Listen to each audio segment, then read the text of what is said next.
kada susimastei, kokį Dievo tu meldiesi? Dauguma mūsų meldžiasi. Taip. Žodžiai gal skirtingi. Padėk viešpatie Dieve, duok man jėgų. Kodėl taip atsitiko? Bet labai svarbu, koks Dievas yra tavo širdyje, kai sakai tuos žodžius.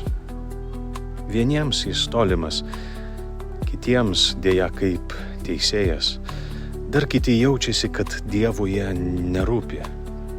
Ir tada malda tampa sunkiai, lyg reikia išprašyti, įrodyti, užsitarnauti. O Jėzus sako paprastai, kai meldžiate, sakykite tėve. Ne bet kaip tėve. Tas žodis keičia viską.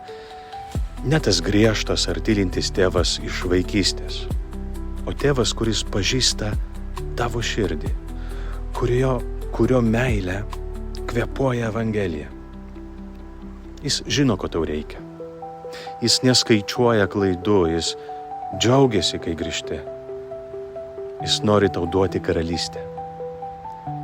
Prieš kitą maldą sustok ir pasakyk, tėve, ir leisk savo patikėti, kad jis tikrai yra geras, mylintis tėvas.